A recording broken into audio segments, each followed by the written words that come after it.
നമസ്കാരം, പ്ലസിലേക്ക് സ്വാഗതം. ഓപ്പറേഷൻ സിന്ദൂർ നടന്നതിന് ശേഷം പാകിസ്ഥാൻ ഇപ്പോൾ ഓടി നടക്കുകയാണ്. ആരെയൊക്കെ തങ്ങളുടെ ഒപ്പം നിർത്താൻ സാധിക്കുമോ അതൊക്കെ ചെയ്യാനുള്ള എല്ലാ തന്ത്രങ്ങളും ഇപ്പോൾ പാകിസ്ഥാൻ പയറ്റിക്കൊണ്ടിരിക്കുന്നത് നമ്മൾ കണ്ടുകൊണ്ടിരിക്കുകയാണ്. ഇന്ത്യ ഓരോ പാകിസ്ഥാന്റെ തന്ത്രങ്ങളും വളരെ സൂക്ഷ്മമായി തന്നെ വിലയിരുത്തുന്നുണ്ട്, അത് നിരീക്ഷിക്കുന്നുണ്ട്. ഇപ്പോൾ ഏറ്റവും ഒടുവിലായിട്ട് ഇപ്പോൾ സൗദിയുമായിട്ട് പാകിസ്ഥാൻ ഒരു പ്രതിരോധ കരാറിൽ ഏർപ്പെടുകയാണ്.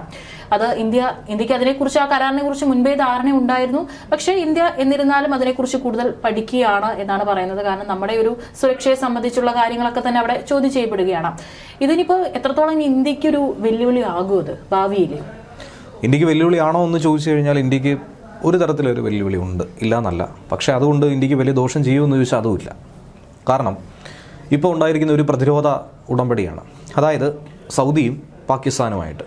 അവർ തമ്മിലുള്ള പ്രധാനപ്പെട്ട ഉടമ്പടി എന്ന് പറഞ്ഞു കഴിയുമ്പോൾ ഇരു രാഷ്ട്രങ്ങൾക്കും ഇടയിൽ ഏതെങ്കിലും തരത്തിലുള്ള ആക്രമണം ഉണ്ടാവുകയോ, അവരുടെ ഭാഷയിൽ പറഞ്ഞാൽ തീവ്രവാദ ആക്രമണം എന്നാണ്, അല്ലെങ്കിൽ രാജ്യത്തിൻ്റെ സമാധാനത്തെ അഖണ്ഡതയെ ബാധിക്കുന്ന രീതിയിലുള്ള ആക്രമണങ്ങൾ, അതെന്തെങ്കിലും ഉണ്ടായാൽ ഒറ്റക്കെട്ടായി എന്ത് ചെയ്യും? നേരിടും. ഇതാണ് ഈ ഒരു ഉടമ്പടിയുടെ ഒരു രത്നച്ചുരുക്കമായിട്ട് ഇപ്പോൾ നമുക്ക് ആദ്യം വായിക്കുമ്പോൾ മനസ്സിലാക്കാൻ സാധിക്കുന്നത്. അപ്പോൾ സ്വാഭാവികമായിട്ടും എല്ലാവരും ചോദിക്കുന്നതാണ്, ഇന്ത്യയും പാകിസ്ഥാനും തമ്മിൽ ഇപ്പോൾ ഒരു നേർക്കുനേർ ഏറ്റുമുട്ടലിൻ്റെ വക്ക് വരെ എത്തിയതാണ്. അത് ഏറ്റുമുട്ടലിലേക്ക് കടന്നിട്ടില്ല, മൂക്കിനോട് ചേർന്ന് നിൽക്കുന്ന രീതിയിലായിരുന്നു. അപ്പോൾ നാളെ ഒരു സമയത്ത് പാകിസ്ഥാനിലേക്ക് ഇന്ത്യക്ക് ഒരു ആക്രമണം നടത്തേണ്ടി വന്നാൽ, ഇതിനു മുൻപ് യുദ്ധങ്ങൾ ഉണ്ടായതുപോലെ ഉണ്ടായാൽ UAE എന്ത് ചെയ്യും? ഇന്ത്യക്കെതിരായി ആക്രമിക്കുമോ? ഇന്ത്യക്കെതിരായി ഒരു സൈനിക നീക്കം നടത്തുമോ? ഇതാണ് ഇവർക്കുള്ളൊരു സംശയം. ഇല്ല എന്ന് തന്നെ പറയേണ്ടിയിരിക്കുന്നു. കാരണം അങ്ങനെ രണ്ട് രാജ്യങ്ങൾ തമ്മിലൊരു യുദ്ധത്തിലേക്ക് വരുമ്പോൾ മൂന്നാം കക്ഷി കയറി ഇടപെടുന്ന ഒരു സാഹചര്യം വളരെ വിരളമായിട്ടുള്ളൊരു വശമാണ്. കാര്യം അങ്ങനെ ചെയ്തു കഴിഞ്ഞാൽ ഇന്ത്യക്കൊപ്പം നിൽക്കാനായിട്ട് മറ്റു രാഷ്ട്രങ്ങൾ ഉണ്ടെന്നുള്ളത് മറ്റൊരു യാഥാർത്ഥ്യമാണ്. അങ്ങനെ വന്നു കഴിഞ്ഞാൽ ഒരു വലിയ ലോക യുദ്ധത്തിലേക്ക് തന്നെ പോകുമല്ലോ. അങ്ങനെയാണെങ്കിൽ ഇസ്രയേലും പലസ്തീനുമായിട്ടുണ്ടായ വിഷയത്തിലും ഇറാനുമായിട്ട് നേർക്കുനേർ ഏറ്റുമുട്ടിയപ്പോഴും റഷ്യ ഉക്രൈനുമായിട്ട് ഏറ്റുമുട്ടിയപ്പോഴും ഇതൊന്നും തന്നെ വേറെ കക്ഷികൾ കൂടുതലായി ഇടപെടാത്തത്, മറ്റ് തരത്തിലുള്ള ഇടപെടലുകളുണ്ടില്ല എന്നല്ല, സൈനിക സഹായവും മറ്റുമൊക്കെ നൽകുന്നുണ്ട്. സൗദിയെ സംബന്ധിച്ച് നോക്കിക്കഴിഞ്ഞാൽ ഇത് പാകിസ്ഥാനേക്കാൾ കൂടുതൽ നമ്മൾ വിചാരിക്കും പാകിസ്ഥാനായിരിക്കും ഇത് സഹായം. ഒരിക്കലും അല്ല, ഇത് സൗദിക്കാണ് സഹായമായിട്ട് വരുന്നത്. കാര്യം അറബ് രാഷ്ട്രങ്ങളെ നോക്കിക്കഴിഞ്ഞാൽ മിഡിൽ ഈസ്റ്റ് എന്ന് പറയുമ്പോൾ ന്യൂക്ലിയർ ഫ്രീ സോൺ എന്നാണ് പറയുന്നത്. ഇവിടങ്ങളിൽ ഒരു രാഷ്ട്രങ്ങൾക്കും എന്തില്ല, ന്യൂക്ലിയർ ആയുധങ്ങളില്ല. ആകെ ഒരൊറ്റ അറബ് രാഷ്ട്രത്തിന് മാത്രമേ എന്തുള്ളൂ, ന്യൂക്ലിയർ ആയുധമുള്ളൂ. ഇനി ഇറാനുണ്ട് ഇല്ല എന്നൊക്കെ പറയുന്നുണ്ട്. ഇറാൻ ഏകദേശം 80% യുറേനിയം സമ്പുഷ്ടീകരണത്തിൻ്റെ തൊട്ടടുത്തായി എത്തിയതാണ്. അപ്പോൾ വന്നുകൊണ്ടിരിക്കുന്നു എന്ന് മാത്രമാണ് ഇറാനെക്കുറിച്ച് നമുക്ക് പറയാൻ സാധിക്കുന്നത്. നിലവിലെടുത്ത് പ്രയോഗിക്കാനായി ഏകദേശം 170ഓളം മിസൈൽ ശേഖരമുള്ളത് ആരുടെ പക്കലാണ്? 150ഓളം മിസൈൽ ശേഖരം വരുന്നത് പാകിസ്ഥാൻ്റെ പക്കലാണ്. അത് വെച്ചാണല്ലോ അവർ ഇത്രയും കാലം ഭയപ്പെടുത്തിക്കൊണ്ടിരിക്കുന്നത്. ഒന്നുമില്ലെങ്കിലും അവരുടെ കയ്യിൽ ആകെ ഉള്ളത് എന്താണ്? ഈ പറയുന്ന ബോംബെന്ന് പറയപ്പെടുന്ന ഒരു ബോംബ് കഥയാണ്. അതുകൊണ്ട് തന്നെ ഈ ഒരു ന്യൂക്ലിയർ ആയുധം കാണിച്ച് തന്നെയാണ് എന്ത് ചെയ്യുന്നത്, ഏവരെ അട്രാക്റ്റ് ചെയ്യുന്നത്. പ്രത്യേകിച്ച് സൗദിയെ സംബന്ധിച്ച് സൗദി എല്ലാ കാലവും ഭീഷണികൾ നേരിട്ടുകൊണ്ടിരിക്കുന്ന ഒരു രാജ്യം തന്നെയാണ്. ഇപ്പോൾ അറബ് രാഷ്ട്രങ്ങൾ ഉണ്ടെങ്കിൽ പോലും യമനും സൗദിയും ദീർഘകാലം ശത്രുക്കളായിരുന്നു. കാരണം നമുക്കറിയാം യമനിലൊരു ഭരണകൂടം ഉണ്ട് എന്നുള്ളതിനപ്പുറത്തേക്ക് സനയിലൊക്കെ കാര്യങ്ങൾ കൈകാര്യം ചെയ്യുന്നത് ഹൂതി ഭരണകൂടമാണ്.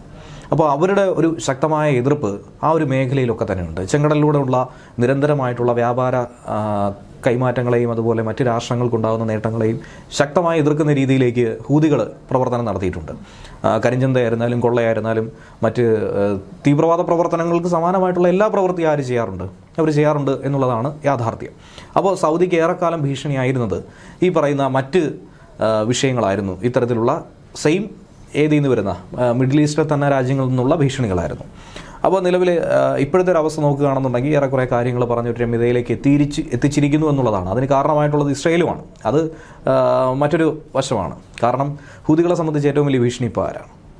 ഇസ്രയേൽ തന്നെയാണ്. രണ്ടാമത് പറയേണ്ടത് അമേരിക്കയാണ്. അപ്പോൾ ഇവർ രണ്ടുപേരുമാണ് ഹൂതികളെ ലക്ഷ്യം വെച്ചുകൊണ്ടിരിക്കുന്നത്. അതുകൊണ്ട് ഇപ്പോൾ മറ്റ് ചെറിയ ചെറിയ വിഷയങ്ങളൊന്നും തന്നെ, റീജിയണൽ പൊളിറ്റിക്സ് ഒന്നും തന്നെ ഇപ്പം കൈകാര്യം ചെയ്തവർക്കുള്ള സമയമില്ല. അന്ന് കൈകാര്യം ചെയ്തവർ ഇന്ന് ജീവനോടെ ഇല്ല. അതാണ് ശരിക്കുള്ള വസ്തുത.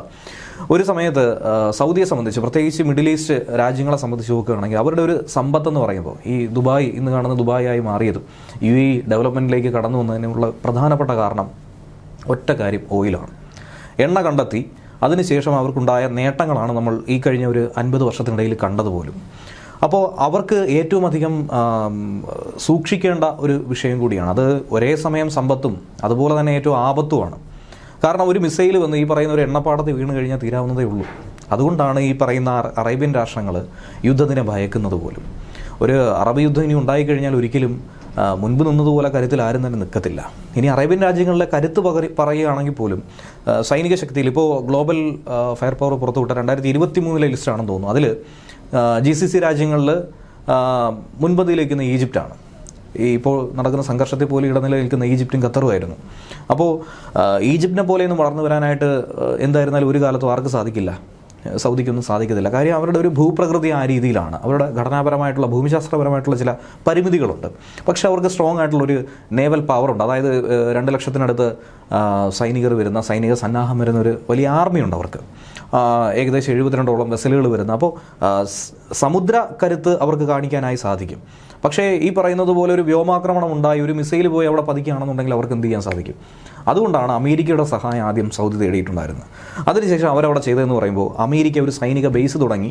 അമേരിക്കയുടെ രീതി അതാണല്ലോ. അഫ്ഗാനിസ്ഥാനിൽ നമ്മൾ കണ്ട ഏറ്റവും ഒടുവിൽ അവർ തിരികെ പോയതും കണ്ടതാണല്ലോ. സിറിയയിലും സംഭവിച്ചതൊക്കെ തന്നെയാണ്, ഇറാഖിലും. അപ്പോൾ അവരവിടെ ഒരു സൈനിക ബേസ് തുടങ്ങി. അതിനുശേഷം അവർ സൈനിക ബേസ് തുടങ്ങുക എന്നുകൊണ്ട് ഉദ്ദേശിക്കുന്നത് ഒരിക്കലും സൗദിക്ക് സംരക്ഷണം നൽകുക എന്നുള്ളൊരു വിഷയമല്ല. ആയുധങ്ങൾ കൊടുക്കുന്നതിൻ്റെ ലക്ഷ്യവും അത് തന്നെയല്ല.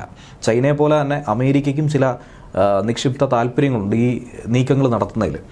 ആ മേഖലയെ സൂക്ഷ്മമായി നിരീക്ഷിക്കാനും ആ മേഖലയിൽ നിന്നും അമേരിക്കയ്ക്ക് എളുപ്പത്തിൽ മറ്റെവിടെയെങ്കിലും മറ്റ് നീക്കങ്ങൾ നടത്തണമെങ്കിൽ പോലും എളുപ്പമായിട്ടുള്ളത് എന്താണ്? ഈ ഒരു സ്ഥലമാണ്. അതുകൊണ്ട് തന്നെയാണ് അമേരിക്ക ലോകത്തിൻ്റെ പല കോണുകളിലും ഇതുപോലുള്ള ബേസുകൾ തുടങ്ങുന്നത്. ഇപ്പോൾ ഈ ഒരു ബേസ് തുടങ്ങിയതിൽ വെച്ച് അവർക്കുണ്ടായൊരു നേട്ടമെന്ന് പറയുമ്പോൾ അമേരിക്കയെ ഭയന്നുകൊണ്ടുള്ള ചില ആക്രമണങ്ങൾ അവിടെ അവസാനിക്കും. ഇപ്പോൾ ഹൂതികളെ സംബന്ധിച്ചായിരുന്നാലും ഹൂതികൾ സൗദിയായിട്ട് ഭയങ്കരമായ യുദ്ധത്തിലേക്ക്, നമ്മൾ ഇതിന് മുന്നേ ഈ ഒരു ഇസ്രായേലുമായി ബന്ധപ്പെട്ട വിഷയം വരുന്നതിന് മുന്നേയും ഇതിനിടയിലുമൊക്കെ തന്നെ കേട്ട ചെറിയ ചെറിയ തലക്കെട്ടുകളുടെ വാർത്തയാണ്. യുഎയിലേക്ക് എന്ത് ചെയ്യുന്നു? മിസൈൽ ഡ്രോൺ ആക്രമണം നടത്തുന്നു. ആരാണ്? യമനിൽ നിന്നാണ് ഈ സംഭവം ഉണ്ടാകുന്നത്. ഇതിനെ എന്ത് ചെയ്യുന്നു? അമേരിക്ക വെടിവെച്ചിടുന്നു. അപ്പോൾ സ്വാഭാവികമായും ഇതിനെക്കുറിച്ച് കൂടുതലായി ഗ്രാഹ്യമില്ലാത്തവർ ചിന്തിക്കും, എന്തിനാണ് അമേരിക്ക സൗദിയിലേക്ക് വരുന്നതിനെ വെടിവെച്ചിടുന്നത്? അങ്ങനൊരു സംശയം വരും. എന്തുകൊണ്ടെന്നാൽ ഇവർ തമ്മിൽ അങ്ങനെ ഒരു കരാറിൽ ഏർപ്പെട്ടിട്ടുണ്ടായിരുന്നു. അന്ന് ഒപ്പുവെച്ച ഈ കരാറിൻ്റെ അടിസ്ഥാനത്തിലാണ് വ്യോമ പ്രതിരോധം ശക്തമായി ആര് നോക്കിക്കൊള്ളാം? അമേരിക്ക നോക്കിക്കൊള്ളാം. പകരമായിട്ട് മറ്റ് ഉടമ്പടികളിലേക്ക് പോയിരിക്കുകയാണ്. ഇനിയിപ്പോൾ റഷ്യയുമായി നമ്മൾ കൂടുതലെടുത്ത് നമുക്കറിയാമല്ലോ. ഇനി മറ്റൊരു വിഷയത്തിലേക്ക് പോകണം. റഷ്യ ഉക്രൈനിലേക്ക് പോയപ്പോൾ നമ്മൾ കൂടുതലായിട്ട് ഇന്ത്യയും അതുപോലെ തന്നെ ചൈനയും ക്രൂഡ് ഓയിൽ വാങ്ങിക്കൂട്ടിയായിരുന്നു. ഈ ക്രൂഡ് ഓയിൽ വാങ്ങിക്കൂട്ടിയപ്പോൾ ഏറ്റവും വലിയ തിരിച്ചടി ഉണ്ടായത് ആർക്കാണ്? സൗദിക്കാണ്. സൗദിയുടെ പ്രധാന വ്യാപാര പങ്കാളികളിൽ 2 പേരാരാണ്? ഒന്ന് ഇന്ത്യയും മറ്റൊന്ന് ചൈനയുമാണ്. ഗണ്യമായി കുറച്ചു. ഗണ്യമായിട്ടെന്ന് പറഞ്ഞാൽ പകുതിയിൽ താഴെയായിട്ട് നമ്മൾ എന്ത് ചെയ്യേണ്ടി വന്നു? കുറയ്ക്കേണ്ടി വന്നു. അന്ന് ബാരലിന് 83 മുകളിൽ നിന്ന സമയത്ത് ഈ ഒരു നീക്കം നടത്തിയപ്പോൾ 2025 തുടക്കത്തിൽ 50ലേക്ക് ക്രൂഡ് ഓയിലിൻ്റെ വില, അതും ആലോചിക്കണം, ഓരോ വർഷം കഴിയും തോറും സ്വർണ്ണത്തിന് തീവില കൂടുന്നത് പോലെ കൂടിക്കൊണ്ടിരുന്ന ബാരലിനാണ് ഇന്ത്യ മാത്രം വിചാരിച്ചപ്പോൾ ഈ രീതിയിലേക്ക് മാറ്റിയത്.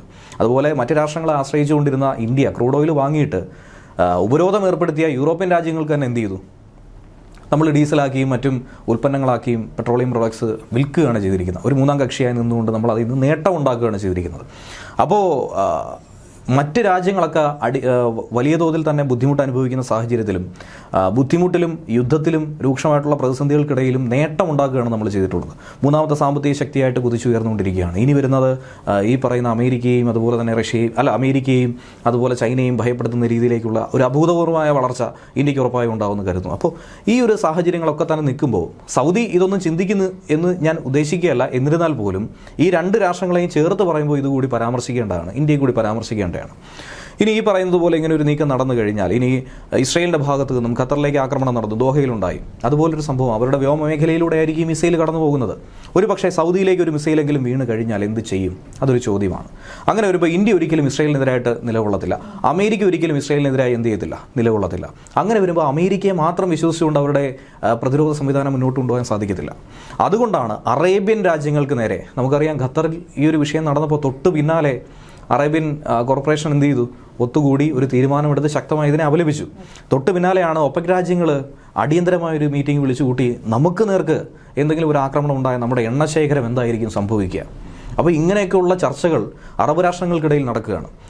ഇതിനിടയിൽ തന്നെയാണ് പാകിസ്ഥാൻ അവസരമായി ഇതിനെ നോക്കിക്കണ്ട് എന്ത് ചെയ്തിരിക്കുന്നത്? ഇങ്ങനെ ഒരു നിർണായക കരാറിലേക്ക് പോയിരിക്കുന്നത്. പാകിസ്ഥാൻ്റെ ലക്ഷ്യം വേറെയാണെങ്കിൽ പോലും ഇന്ത്യക്കും വളരെ ജാഗ്രതയോടെ നീങ്ങേണ്ട ഒരു സാഹചര്യം കൂടിയാണ്. ഒരു പാലമിട്ട അങ്ങോട്ടും ഇങ്ങോട്ടും ആണല്ലോ. നേരത്തെ പറഞ്ഞതുപോലെ തന്നെ നാളെ ഒരു സമയത്ത് പാകിസ്ഥാനുമായി യുദ്ധമുണ്ടായാൽ സൗദി ആരുടെ കൂടെ നിൽക്കും? അതാണ് പ്രധാനപ്പെട്ട ചോദ്യം. നിലവിൽ ഷഹബാസ് ഷെരീഫും പാക് പ്രധാനമന്ത്രി അതുപോലെ തന്നെ മുഹമ്മദ് ബിൻ സൽമാനും കൂടെ ചേർന്നിപ്പോൾ കരാർ ഒപ്പുവെച്ചിരിക്കുകയാണ്. ഇനി പറയേണ്ടതെന്ന് പറയുമ്പോൾ സൗദി രാജകുമാരൻ മുഹമ്മദ് ബിൻ സൽമാൻ ആണെങ്കിൽ ഇന്ത്യയുമായി ഏറ്റവും അടുത്ത ബന്ധം സ്ഥാപിച്ച് മുന്നോട്ട് പോകുന്നതാണ്. പ്രധാനമന്ത്രി നരേന്ദ്രമോദിയുമായൊക്കെ തന്നെ ഏത് തരത്തിലുള്ള ബന്ധമാണ് പുലർത്തുന്നത് നമുക്ക് അറിയാവുന്നതാണ്. ഒന്ന് പുറകിലേക്ക് ചിന്തിച്ച് നോക്കിയാൽ മതി. മെയ് മാസത്തിൽ നമുക്കിങ്ങനെ ഒരു വിഷയം ഉണ്ടായപ്പോൾ, ഓപ്പറേഷൻ സിന്ദൂർ ഉണ്ടായപ്പോൾ, വിഷയമുണ്ടായത് ഏപ്രിൽ മാസത്തിൽ പഹൽഗാമിലുണ്ടായപ്പോൾ ശക്തമായ ആ ഒരു ഭീകരാക്രമണത്തെ എന്ത് ചെയ്തിട്ടുണ്ടായിരുന്നു? ലോകരാഷ്ട്രങ്ങളുടെ ഒപ്പം തന്നെ സൗദി അപലപിച്ചിട്ടുണ്ടായിരുന്നു. ഒരിക്കലും അംഗീകരിക്കാൻ കഴിയാത്ത ഒരു വിഷയമാണ് സംഭവിച്ചിട്ടുള്ളത്. പക്ഷേ ഓപ്പറേഷൻ സിന്ദൂർ തിരിച്ചടി നൽകിയപ്പോൾ സൗദി ഒരു തരത്തിലുള്ള പ്രതികരണവും നടത്തിയിട്ടില്ല. അതിൽ ശ്രദ്ധേയമായി പറയേണ്ടത് ഇന്ത്യക്കൊപ്പമോ പാകിസ്ഥാനൊപ്പമോ നിലകൊണ്ടിട്ടില്ല എന്നുള്ളതാണ്. പാകിസ്ഥാനൊപ്പം നിലകൊള്ളാമായിരുന്നു. തുർക്കി ചെയ്തല്ലോ, ചൈന ചെയ്തല്ലോ. എന്തുകൊണ്ട്? ചൈന പഹൽഗാമിനെ അപലപിച്ചതാ, പക്ഷേ നമ്മൾ തിരിച്ചടിച്ചപ്പോൾ എന്തായി? ഉടനെ കളമാറിയതാണ്. പക്ഷേ എന്തുകൊണ്ട് അത് ചെയ്തില്ല എന്ന് ചോദിക്കുന്നെങ്കിൽ വളരെ ദൃഢമായിട്ടുള്ളൊരു പ്രതിരോധ, വ്യാപാര, ഉഭയകക്ഷി ബന്ധം, ഒപ്പം നയതന്ത്ര ബന്ധം അത് സൗദിയുമായി നല്ല രീതിയിൽ പുലർത്തുന്ന, അല്ലെങ്കിൽ മിഡിൽ ഈസ്റ്റിലെ രാജ്യങ്ങളുമായി പുലർത്തുന്ന ഒരു രാജ്യം ഇന്ത്യയാണ്. പ്രവാസികളുടെ കണക്ക് മാത്രം എടുത്താൽ, മലയാളി പ്രവാസികളുടെ കണക്ക് മാത്രം എടുത്താൽ ഏകദേശം 4 ലക്ഷത്തിന് പുറത്ത് പ്രവാസികൾ എവിടെ ഉണ്ടെന്നാണ് പറയുന്നത്? അല്ല, മറ്റ് വിദേശ GCC രാജ്യങ്ങളിലുണ്ടെന്നാണ് പറയുന്നത്. അപ്പോൾ അവരുടെ ഒരു നട്ടെല്ല് എന്തായിരിക്കുന്നു? നമ്മുടെ രാജ്യത്തെ പൗരന്മാരായിരിക്കുന്നു.